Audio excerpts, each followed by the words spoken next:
Originally, the woman came with her companions to kill the hero, but James single-handedly defeated their team, effortlessly playing with them. Seeking revenge for her fallen comrades, the woman plans to use her evil eye to turn James to stone. However, James remains unfazed, his face even showing a hint of disdain. The woman had never encountered anyone so arrogant. James immediately pulls out a talisman and summons a white snake as her opponent. Initially thinking that the snake was blind, the woman only made eye contact with it, and suddenly, she felt unwell and contorted with pain. Within moments, she died. It turns out the white snake possessed an even more powerful evil eye that could stop a heartbeat directly. At that moment, Beast Tamer Alan summoned a monster to confront the white snake, but the monster was also swiftly defeated. However, all of this was part of Alan's plan. As a beast tamer, he intended to tame the white snake. He thought that through his telepathic abilities, he could make any monster his friend. But when the captain realized something was off, Alan was consumed by the snake. James couldn't help but laugh at the absurdity. Alan thought he could tame a monster born from human resentment? Impossible. The captain, witnessing all of this, realized he had underestimated James and foolishly tried to challenge him. Seeing the situation turning bad, Ganys decided to buy time for the captain to escape. But the loyal captain couldn't abandon Ganys. He ordered him to survive and then relayed the command to abandon the mission of killing the hero. Ganys was taken aback by how much the captain feared James, and he became curious about who James truly was.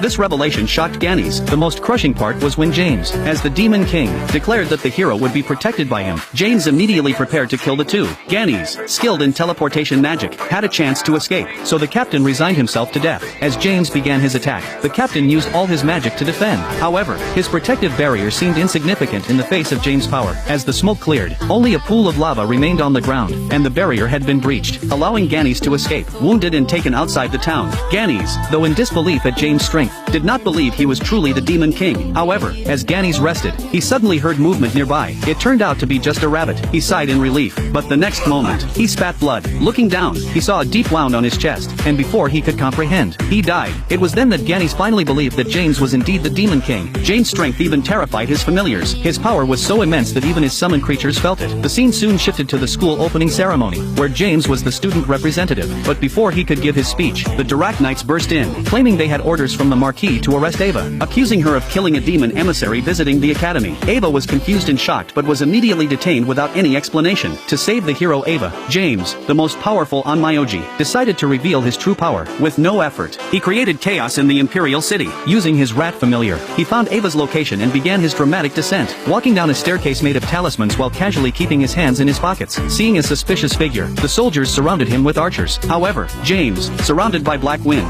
was impervious to their attacks. The soldiers ordered an intensified assault, but James retaliated by summoning two giant boulders with talismans, annihilating the soldiers on the watchtowers. He then opened the gates, only to find more soldiers waiting. The soldiers, now smarter, used fire